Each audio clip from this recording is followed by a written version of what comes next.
وہ محسن نقوی اور مریم نواز کی جنگ میں اس وجہ سے شدت بھی آ گئی. مریم نواز کی پہلی فائل بھی کھل گئی, وہ فارم 47 کی پیداوار ہے, سب جانتے ہیں. یہ الیکشن ہارے ہوئے اس لیے بلیک میل بھی ہو رہے ہیں. جو فوج اور پولیس کے درمیان معاملہ تھا اس کے بھی حالات بھی دیکھیں. وفاق مکمل طور پر محسن نقوی چھایا ہوا ہے, اور پنجاب میں مریم نواز کی کوشش ہے کہ وہ اپنے چچا اور خاندان کی جو سابقہ ٹیم ہے اسے استعمال کر کے پنجاب کو ٹھیک ٹھاک نوچ لیں. محسن نقوی ابھی پنجاب میں کام کر کے گیا, وہ یہ ساری ٹیم لے کے وفاق جانا چاہتا ہے. مریم نواز اب وہ بندے چھوڑنے پر تیار نہیں, اور پنجاب میں اس وقت فوج اور پولیس کا جو معاملہ ہوا اس میں اب مریم نواز کی سخت مخالفت ہے. اسی لیے مریم نواز نے پولیس کے اوپر کریک ڈاؤن کا سلسلہ شروع کر دیا. ایک بڑا اجلاس کیا, بجائے ایسے حالات میں کہ جب انہیں پولیس کے ساتھ کھڑا ہونا چاہیے تو انہوں نے اپنی ہی پولیس کے خلاف آپریشن شروع کر دیا کہ جو لوگ بول رہے ہیں, استعفے دے رہے ہیں, ان کی آواز بند کی جائے. پولیس میں کرپشن اور غیر پیشہ ورانہ روک تھام کے لیے بظاہر انہوں نے اسپیشل آڈٹ سسٹم بنایا کہ اس میں وہ الزامات ان اہلکاروں پر کہ ابھی جن اہلکاروں سے آپ کو پتہ ہے جن کے جرائم پیشہ لوگوں سے رابطے ہیں, اسپیشل کورٹ مارشل سسٹم اور اس کا اسپیشل بورڈ, معاف کیجیے گا, مریم نواز صاحبہ کے انڈر بنا اسپیشل آڈٹ سسٹم میں یہ ان پولیس افسران کے خلاف استعمال ہوگا. وہ سب جانتے ہیں کون سے پولیس افسران, ابھی حالیہ دنوں میں آپ کے سامنے وہ تصاویر ویڈیوز آ چکی ہیں. یہ بہرحمانہ آپریشن کہہ رہے کریں گے, پولیس کی آواز دبائیں گے. آئی جی پنجاب تو دیکھیں پہلے ہی ہار مان چکا ہے, اس نے سارا الزام سوشل میڈیا کو دے دیا, اور ایک طرف انتظامی معاملات ان کے ہاتھ سے مکمل طور پر نکل چکے, یہ اب سب جانتے ہیں. دوسری طرف مریم نواز پراٹھے کے اندر انڈا لگا کر کھانا کیسے کھایا جاتا ہے, اس کی جس طرح فرانس کی ملکہ غربت میں جب لوگ روٹی نہیں کھا سکتے تو یہ کہتی تھی کیک کیوں نہیں کھا لیتے, یا ٹائٹینک جب ڈوب رہا تھا تو آپ دیکھیں اس وقت جو عمرا تھے, رئیس لوگ تھے, وہ میوزک سن رہے تھے. آج یہی حالت ہے, یہ انڈے پراٹھے پہ لگی ہوئے ہیں. تھوڑا انڈا پراٹھا میرے خیال میں پنجاب پولیس کو کھلا دے, لیکن شیر وہی آگ لگی ہے بستی میں اور بن سکتی ہے اپنی بستی میں. پاکستان کے حالات اس وقت تباہ کن ہیں معیشت کے خاص طور پر. اس وقت تمام سیاسی رہنما, معیشت کے ماہرین, اسٹیبلشمنٹ کے سابقہ اور موجودہ طاقتور لوگ, خود حکومتی وزراء, امریکی تھنک ٹینک, دنیا بھر کا انٹرنیشنل میڈیا, بلومبرگ ٹائمز, یہ سب اخبارات آپ اٹھائیں, میڈیا اٹھائیں, آبزرورز اٹھائیں, یہ ایک بات پر متفق ہے کہ موجودہ حکومت چل نہیں سکتی. جی کا جانا ٹھہر چکا ہے, آج جائے یا کل, ٹائم فریم آپ کوئی بھی دے سکتے ہیں. ایک بے یقینی کی صورتحال ہے پورے پاکستان میں, امن و امان سے لے کر معیشت تک ہر طرف نحوست اور تباہی کا ڈیرا ہے. اور یہ حالات مزید بگڑیں گے کیونکہ آئی ایم ایف کو جو پیکج ہے جمعرات کو ختم ہو رہا ہے, اور یہ مزید تباہی لائے گی. بدقسمتی سے دیکھیں ان کے پاس کوئی ایسا معاشی منصوبہ نہیں جو ملک کو دوبارہ چلانے کے قابل کر لے. تحریک انصاف کو آپ کو یاد ہوگا ابھی جو حکومت کی آفر کی بات ہے وہ رانا ثناء اللہ نے تصدیق کی ہے کہ پہلے بلاول زرداری اور خورشید شاہ بھی کر چکے ہیں کہ ہم حکومت بنانے میں تحریک انصاف کو ساتھ رکھنے پر تیار ہیں, مذاکرات اور بات چیت کے لیے تیار. لیکن دوسرے معنوں میں تحریک انصاف اگر اقتدار میں موجود نہیں ہے آج, تو یہ جان لیں کہ تحریک انصاف کی قیادت اگر اقتدار چاہتی, عمران خان چاہتے تو وفاق میں پنجاب میں وزارتیں لے سکتے تھے. لیکن خان نے یہ فیصلہ کیا تھا کہ کسی صورت میں ان لوگوں کے ساتھ نہیں بیٹھنا جنہوں نے مینڈیٹ چھینا, مینڈیٹ چوری کیا, اور پھر اس آفر کو ٹھکرایا گیا. اب دوبارہ آفر کی جا رہی ہے کہ سینٹ کے انتخابات ٹھیک کر دیں گے, لیکن ایسا عمران خان تیار نہیں ہے اس پہ, کیونکہ سہولت کار جانتے ہیں کہ پاکستان کی قوم بھی جانتی ہے. اور دیکھیں عمران خان کی اہمیت کا آپ کو میں چھوٹی سی بات سے اندازہ کروں. خان کو انہوں نے عید پہ رہا کرنا تھا, جو انہوں نے نہیں کیا, پوری معیشت بٹھا دی ہے. یقین کریں عید پر جیل میں عمران خان کو بند کرنے سے پاکستانیوں نے عید ہی نہیں منائی, کپڑے ہی نہیں خریدے, شاپنگ ہی نہیں کی.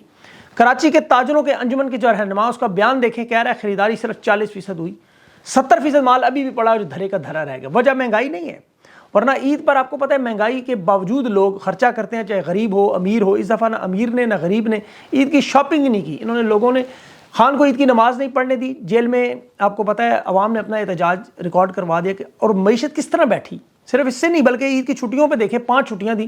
اندرون ملک لوگ سیاح جو تھے سوات, کاغان, شمالی علاقہ جات جاتے تھے, اس دفعہ نہیں گئے. بیرونی دنیا سے ڈالر, ریال, ریمیٹنس آتی تھی. 1 کروڑ پاکستانی دنیا بھر میں عید میں پیسے بھیجتے تھے زیادہ. آپ اندازہ کریں اپریل 2022 میں خان کی حکومت میں آخری مہینے میں جب عدم اعتماد آئی تو اس مہینے میں صرف پاکستانیوں نے 3.1 ارب ڈالر ریمیٹنس بھیجی.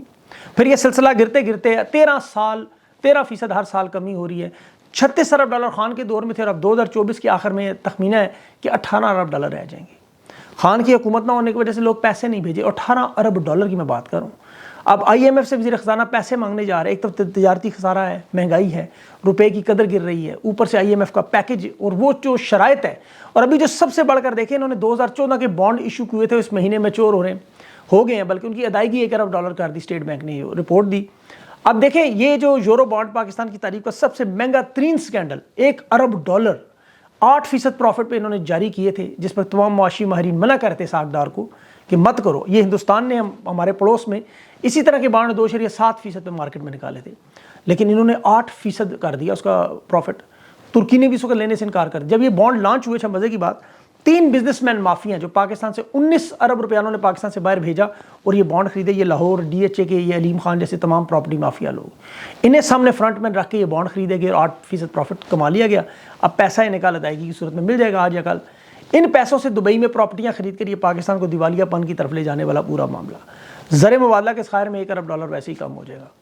اور IMF کا پروگرام جو جمعرات کو میں نے کہا ختم ہوا، پچھلا قرضہ بھی ختم ہوا، نیا پروگرام خطرناک شرائط پہ، جس میں خود شہباز شریف کہہ رہے ہیں ہمیں نہیں پتا کون سی شرائط منوا رہے ہیں، کہاں کہاں دستخط کروا رہے ہیں، کیونکہ اسٹیبلشمنٹ کا دعا بس تسلیم کرو.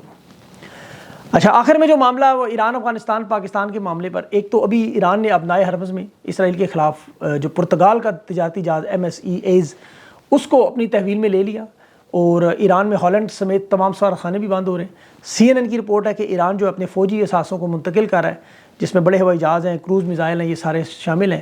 اور اسرائیل نے مغربی کنارے پر بمباری کا سلسلہ جاری رکھا ہوا ہے. لیکن امت مسلمہ کے رہنما آپ کو پتہ ہے بغیرتی کو شربت پہ گھول کر پی کے بیٹھے ہوئے، شرم غیرت ان میں ہے نہیں. اب دیکھیں پاکستان میں لوگ اس بات پہ بحث کر رہے ہیں کہ ایران حملہ کرے گا یا نہیں کرے گا، اور اگر کرے گا تو ہم اس کے ساتھ پاکستان دے گا یا نیوٹرل رہے گا. آپ یہ دیکھ لیں کہ اس وقت اسلامی ملک کون کون سے ایران کے ساتھ ہوں گے، یہ بڑا امپورٹنٹ ہے. اور جہاں تک اسرائیل کا ساتھ دیں گا تو مجھے تو خطرہ ہے یہ لوگ اسرائیل کا ساتھ دیں گے، اور یہ بہت بڑی سٹیٹمنٹ ہے. دیکھیں ماضی میں جنرل ضیاء الحق اس وقت بریگیڈیئر تھا، بلیک فرائیڈے آپ گوگل کریں ذرا، کس طرح اردن کے حکمران نے اسے بلایا اور وہاں 25,000 فلسطینیوں کی شہادتوں کا الزام ان پہ لگایا. اب یہ سارا معاملہ بلیک فرائیڈے کے نام سے پڑھ سکتے ہیں جب ضیاء بریگیڈیئر تھا. تو آج ایران کے معاملے میں کیوں نہیں ساتھ دیں گے؟ ایران کو تو یہ خطرہ ہے کہ اپنا ایئر بیس بلوچستان ان کو نہ دے دے. وہ اسی لیے بات چیت کرنے کے لیے 22 اپریل کو ایرانی صدر آ رہا ہے. اور ایران، افغانستان اور پاکستان اس وقت تینوں اپنی اپنی پراکسیز بھی استعمال کر رہے ہیں، آپ یہ بھی یاد رکھیں، اور ایک دوسرے کے خلاف بھی کر رہے ہیں. پاکستان کا ایران کے ساتھ تقریباً جنگ آپ کو پتہ ہے تیار تھی، افغانستان کے ساتھ بھی جنگ تقریباً تیار ہے، بلکہ ایران کے ساتھ تو ہو چکی تھی. افغانستان کے ساتھ حالات تقریباً جنگ والے ہیں، ان کے ابھی ریفیوجیز کو نکالنے کا، مہاجرین کا سلسلہ جاری ہے.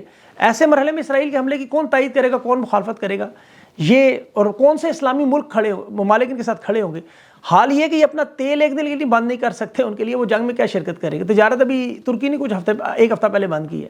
تو ایران یہ سارے معاملات جانتا ہے کہ اگر جنگ شروع ہوئی تو ارد گرد کے معاملات ممالک نے اس کا حشر نشر کر دینا ہے، باقیوں نے اسی طرح کھڑے ہو کے تماشا دیکھنا ہے جس طرح وہ فلسطین کا دیکھتے رہے.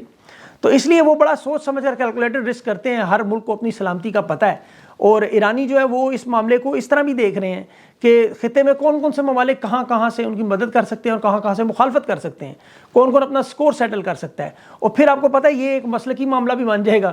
بدقسمتی سے مسلمان پیسے ہی تقسیم ہونے کے لیے تیار ہو جاتے ہیں، اس طرح کے معاملے میں فوراً تقسیم ہو جائیں گے، نیوٹرل بھی ہو جائیں گے کچھ، اور کچھ ان کا ساتھ کہیں کچھ مخالفت میں چلے جائیں گے.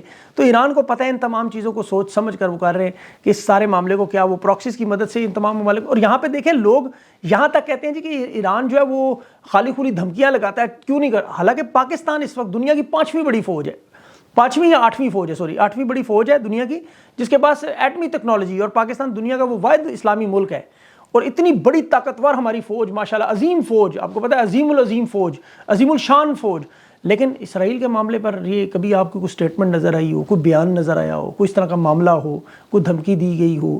کبھی بھی نہیں.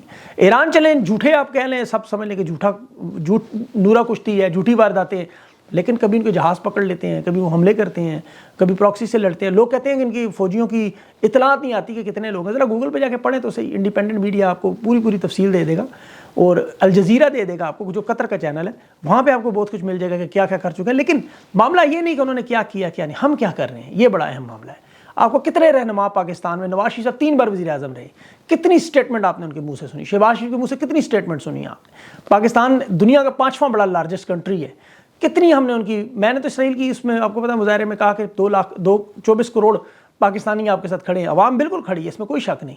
لیکن حکمران ہمارے کہاں ہیں، ہماری پاک فوج کے لوگ کہاں ہیں؟ یہ سارا معاملہ بڑا اہم ہے.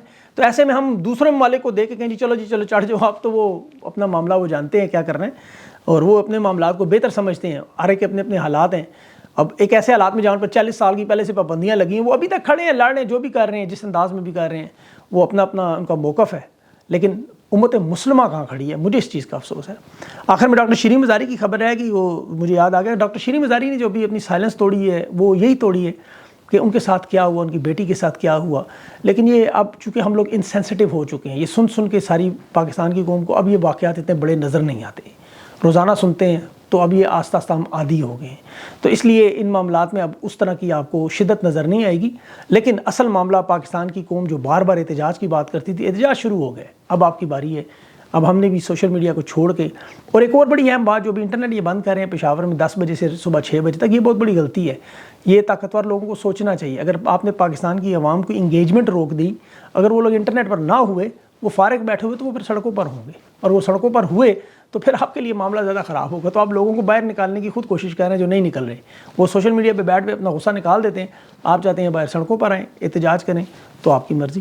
بہرحال اگلی انٹرویو تک کے لیے مجھے اجازت دیں، اللہ حافظ۔